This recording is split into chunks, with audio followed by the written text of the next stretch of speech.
ఈ గుర్రాన్ని ఎక్కడన్నా చూసావా?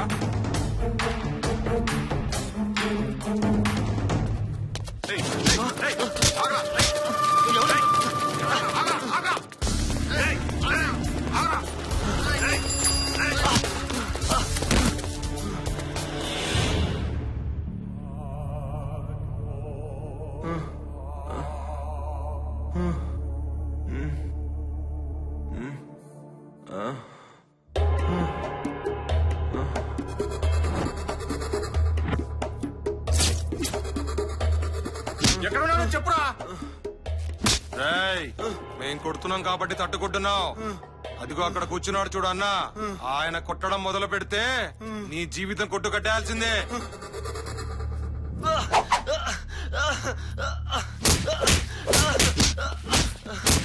ఎందుకురా ఆ బచ్చాగడి కోసం నీ ప్రాణాలు పోగొట్టుకుంటావు? ఎవడ్రా బచ్చా? ఆ బచ్చా చేసిన రచ్చ రచ్చ గుర్తుందా? నీకు గుర్తు లేకపోతే నిన్ను సెట్ చేసిన అడుగు. నువ్వన్న మా బచ్చా గురించి, ఆయన పోయించిన గురించి. పోయించిన వాడి పుచ్చరాయి కొట్టడానికే వచ్చారా ఈ mamba. Black mamba. Black mamba అంటే ఈ ప్రపంచంలోనే భయంకరమైన పాము. అది కరిస్తే నిమిషాల్లో ప్రాణాలు పోతాయి. కానీ ఈ మాంబ దాన్ని కరిస్తే దాని ప్రాణాలు అర నిమిషంలో పోతాయి. నన్నేం చేయొద్దు ప్లీజ్. చెప్పేస్తాను. రేపు ట్రంక్ రోడ్ లో దొంగతనం ప్లాన్ చేశాం. ఎక్కడా?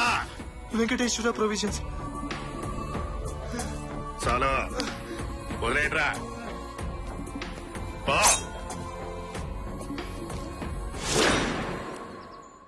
Cyberabad police station. నేను కమిషనర్ తో మాట్లాడాలి. చెప్పండి.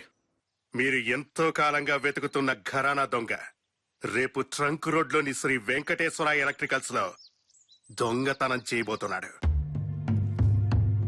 వీలైతే పట్టుకోండి, లేకపోతే రోజులాగే పకోడీలు తింటూ కూర్చోండి. నీకెలా తెలుసు? కడుపుకి అన్నం తింటున్నావా, క్వశ్చన్ బ్యాంక్ తింటున్నావా కమిషనర్? ఎవరు నువ్వు? నువ్వు ఎవరు అంటే చెప్పేయడానికి నేను నీ దగ్గర పనిచేస్తున్న మనిషిని కాదు, మాంబా. బ్లాక్ మాంబాని. ఎల్లుండి పేపర్లో నేను వాడి అరెస్ట్ చూడాలి, లేదంటే 10 రోజుల్లో శ్మశానం దగ్గర వాడి శవాన్ని చూస్తావు. నువ్వే చంపే పని అయితే నాకెందుకు ఇన్ఫార్మ్ చేయడం? Game commissioner, game. అటు పోలీసులు, ఇటు ఈ మాంబా. బ్యాంకాక్ వెళ్లకుండానే శాండ్విచ్ మసాజ్. ఇక క్వశ్చన్ ఆపి కసరత్తు చెయ్యండి.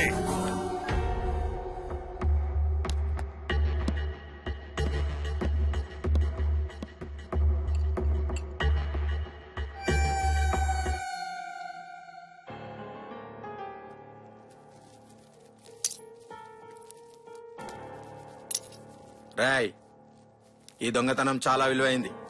పోలీసుల నిఘా ఎక్కువైంది. బాబా దయ వల్ల ఈ దొంగతనం కూడా సక్రమంగా జరిగితే మనం ఎందుకోసం ఈ పనులు చేస్తున్నామో అది సక్సెస్ అయినట్టే. జాగ్రత్తగా ఉండండి. నువ్వేంట్రా అలా ఉన్నావు? ఏం లేదన్నా, కంట్లో వైరు ముక్క పడింది. వాడెక్కడా? కాతడానికి బయటికి వెళ్ళాడన్నా. ఓ 10 నిమిషాల్లో వచ్చేస్తాడన్నా. వచ్చేస్తాడు. ఏంటన్నా చూసి కదా వైర్ కట్ చేయాల్సింది. అయ్యో, ఆ బ్లడ్ ఏంటి? నువ్వేంటి ఇక్కడ?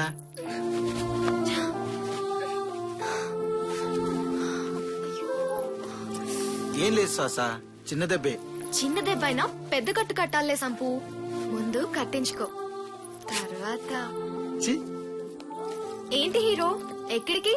అందరూ దొంగతనానికో పెళ్లికో వెళ్తున్నట్టు మేకప్ వేసుకున్నారు. అదంతా మళ్ళీ చెప్తానని చెప్పానుగా.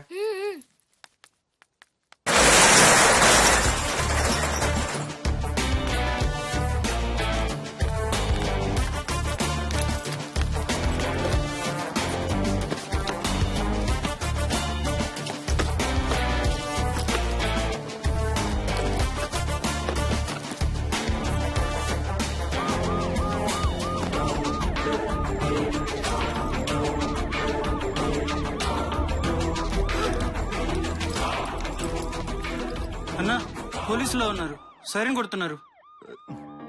రేయ్, పోలీసులకు ఎవరో ఇన్ఫర్మేషన్ ఇచ్చారు. మనం ఇక్కడ నుండి వెళ్ళిపోవాలి. అందరం ఒకే దారిలో వెళ్తే కష్టం. నేను ఈ దారిలో వెళ్తాను, నువ్వు నన్ను ఫాలో అవు, నువ్వు వాణ్ణి ఫాలో. కమాన్. రే మీరు జాగ్రత్తగా ఉండండి రా. ఒకవేళ నేను పోలీసులకు దొరికిపోతే రే ధనా టైంకి ఏం చేయాలో తెలుసుగా. తెలుసన్నా? కూల్. ఇక్కడి నుంచి వెళ్ళిపోండి. వేలుముద్రలు పడకుండా దారిలో ఈ వాటర్ బాటిల్స్ తో కాలు కడుక్కోండి. గో. అలాగేనన్నా.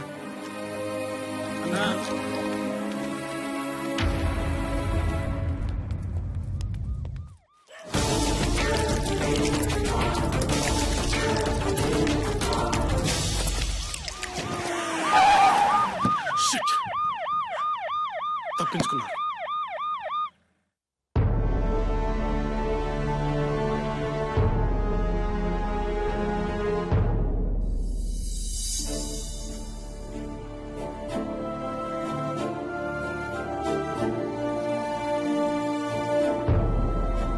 మనలోని ఎవరో పోలీసులకు ఇన్ఫర్మేషన్ ఇచ్చారు. నాకు ఇప్పుడే కన్ఫర్మేషన్ వచ్చింది. నేను మిమ్మల్ని ఎప్పుడూ సాయం చేసే స్నేహితులు అనుకోలేదు, తోడబుట్టిన తమ్ముళ్ళు అనుకున్నాను. ఎవరు చేశారన్న ఈ నమ్మక ద్రోహం? ఎవరు చేశాడో చెప్పన్నా, ఇప్పుడే నరికేస్తాను. వద్దు, ఈ విషయం ఇక్కడే మర్చిపోదాం. మీరంతా నా స్నేహితులు. అసలు స్నేహితులు అంటే ఎవరో తెలుసా? స్నేహం అంటే ఏంటో తెలుసారా మీకు? నువ్వెవరినైనా కత్తితో పొడిచి హత్య చేస్తే నా స్నేహితుడు ఎవరి కడుపులోనో కత్తి దాచుకున్నాడని నమ్మడమే రా స్నేహం అంటే. ఇప్పుడు కూడా మీరు ఇన్ఫర్మేషన్ ఇచ్చిన సంగతి ఎందుకు చెప్తున్నానంటే మీరు నన్ను దూరం చేసుకున్నా నేను మీకు దగ్గరగానే ఉంటాను. ఈ పనులన్నీ ఎవరి కోసం చేస్తున్నానో ఎందుకోసం చేస్తున్నాను నా మనసాక్షి తర్వాత మీరే సాక్షి. ఈ అన్నయ్య గుండెల మీద గుద్దినా, నమ్మకం మీద నరికినా అభిమానులకు అండగా ఉంటాను, తమ్ముళ్లకు తోడుగా ఉంటాను. సదా మీ ప్రేమకు బానిసన్రా. అన్నా నన్ను క్షమించన్నా. ఈ పాపికి ప్రాయచిత్తం లేదన్నా. ఈ ద్రోహిని క్షమించన్నా, క్షమించు. చిచి తప్పురా. ఏంట్రా చిన్నపిల్లల్లా? ఈ వెన్నెలాంటి మనసు తెలిసే అలుసు తీసుకుందన్నా ఈ వయసు. నేను పోలీసులకు చెప్పలేదన్నా. ఎవరికి చెప్పానో తెలుసా? ఎవరికి చెప్పావురా? మాంబా.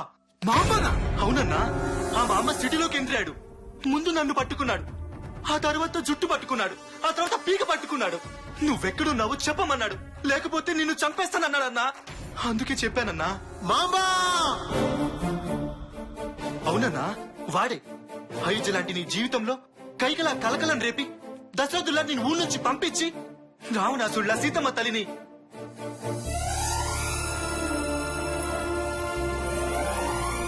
తల్లిని నీకు కాకుండా చేసిన వాడు ఊర్లోకి వచ్చాడన్నా. ఇప్పుడు ఏం చేద్దామో చెప్పన్నా. వాడు రావణుడో, కీచకుడో, కంసుడో, నరకాసురుడో నాకు తెలియదు గాని వాడు నన్ను వెతుక్కుంటూ రాలేదురా. వాడి చావును వెతుక్కుంటూ వచ్చాడు. చేపలు నీటిలో బ్రతకాలి, పక్షులు గాల్లో ఎగరాలి. ఆ మాంబ ఇక భయంతో బతకాలి. వేసేస్తా. వేసేయన్నా వేసేయ్. నీ రూపం కలలో ఎప్పుడొస్తుందో తెలియక వాడు కళ్ళు తెరిచి నిద్రపోవాలన్నా. వాడు చావటానికి కాదన్నా, బతకటానికి భయపడాలి. నువ్వు కత్తి పట్టి నరుకుతా ఉంటే శ్మశానంలో హౌస్ఫుల్ బోర్డులు పెట్టాలన్నా. వేస్తా, కానీ టైం రావాలి. వాడికి నా అడ్రస్ తెలిసినా వాడు స్కెచ్ చేయలేదంటే వాడేదో ప్లాన్ చేస్తున్నాడని తెలుస్తోంది. ఆ ప్లాన్ ఏంటో తెలుసుకోవాలి. అప్పటి వరకు వాడు రెచ్చగొట్టినా భరించాలి, అవమానించినా సహించాలి, తలపడితే తల వంచాలి. మీరు నా తలెత్తుకొని బతికేలా ఉండాలి, కాని తలదించుకొని గడిపేలా ఉండకూడదురా. మీరు నాకు ఆ భగవాన్ బాలసాయిబాబా ఇచ్చిన తమ్ముళ్ళురా. అన్నా నీ ఖర్చు వేదనా?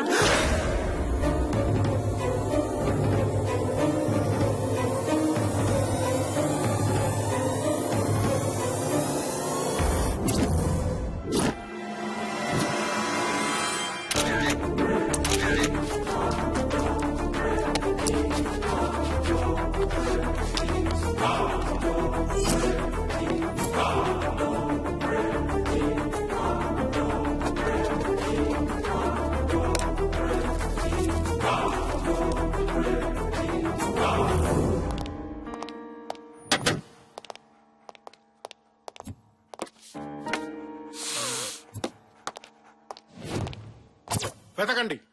తప్పించుకున్నాను సంబరపడుతున్నాడు. ఇంచి ఇంచి పరిశోధన పెంచి వెతకండి. నిందితుడి ఒక్క వెంట్రుకివ్వండి, వాడి తాత మీసాలకు వాడిన సంపంగి నూనె బ్రాండ్ పేరు చెబుతాను. కష్టం సార్. నిందితుడు మళ్ళీ తెలివితేటలు ప్రదర్శించాడు. ఎలక్ట్రిక్ షాపుల మీద నిఘా పెడితే ప్రొవిజన్ షాప్ మీద ప్రతాపం చూపించాడు. కందిపప్పు ఉల్లిపాయలు లాంటి ఖరీదైన వస్తువులను వదిలేసి వైర్లు, స్క్రూలు, పెయింట్లు, బల్బులు, ఫెవికల్ లాంటివి కొట్టేశారు. డబ్బు జోలికి పోలేదంటే త్వరలో జబ్బుతో పోయేవాడైనా అయి ఉండాలి, లేదా డబ్బు మీద వ్యామోహం లేని గబ్బు విధవైనా అయి ఉండాలి. వెతకండి. అగ్గి పుల్ల, సబ్బు బిల్ల, కుక్క బిల్ల కాదేది సాక్ష్యానికి అన్నారం. ఒక చిన్న గుడ్డ ముక్క.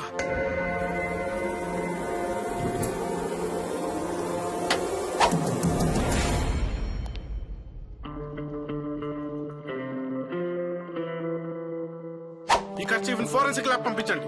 కర్చీఫ్ ఎవరిది, రక్త పరకలు ఎవరిది, ఆ కర్చీఫ్ అమ్మిన షాపు, ఆ కర్చీఫ్ కుట్టిన దర్జీ, ఆ కర్చీఫ్ తయారు చేసిన పత్తి, ఆ పత్తి పండించిన రైతు, అందరినీ అరెస్ట్ చేయండి. కర్చీఫ్ కి జెడ్ కేటగిరీ సెక్యూరిటీ కల్పించండి. కర్చీఫ్ పోతే ఉద్యోగాలతో పాటు మీ ప్రాణాలు పోతాయి నా చేతుల్లో.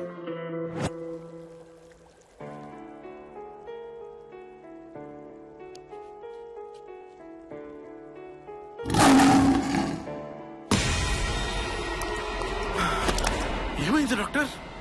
వాడు నిప్పుకే సెగ పుట్టించగల మగాడు, నీటికే చెమట పట్టించగల ధీరుడు. వాణ్ణి పట్టుకోవడం అంటే చావుని ముట్టుకోవడమే. ఎందుకని డాక్టర్? ఈ దెబ్బ తగిలిన వ్యక్తి వయసు 20-30 సంవత్సరాల మధ్య ఉండొచ్చు. ఆ కర్చీఫ్ నలిగిన తీరు, ఆ రక్తంలోని ఆవేశం చూస్తుంటే అతడు సామాన్యుడు కాదు. 4 ఏనుగుల బలం ఉన్నవాడు, 10 సింహాల పౌరుషం ఉన్నవాడు, జీవితం మీద ఆశ వదులుకున్నవాడే ఎవడైనా అతని జోలికి వెళ్ళగలడు. అసలు ఏమైంది? మీరు మంచి క్లూనే పట్టుకున్నారు కమిషనర్. అంటే ఆ కర్చీఫ్ లో చెమట, పర్ఫ్యూమ్లతో పాటు గ్రీజ్ మరకలు కూడా ఉన్నాయి. పెర్ఫ్యూమా?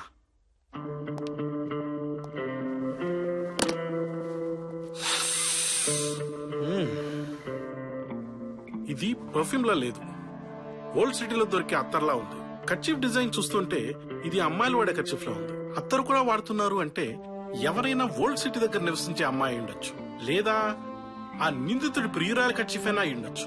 ఏదైనా గొడవలో అతని చేతికి గాయమై ఉంటే అప్పుడైనా కట్టుండాలి. లేదా దొంగ మనం అనుకున్నట్లు మగాడు కాకుండా లేడీ అయ్యే అవకాశం కూడా ఉంది. 90 లక్షల మంది జనాభా ఉన్న ఈ సిటీలో ఈ కర్చీఫ్ ఎవరితో కనిపెట్టడం ఎలా సార్?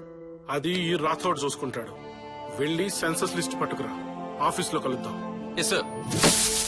సార్, 90 లక్షల మంది ఉండే హైదరాబాద్ లో ఒక్క నిందితుడిని ఎలా పట్టుకుంటారు సార్? ఎస్, హైదరాబాద్ జనాభా 90 లక్షలు, అందులో స్త్రీలు 42,33,000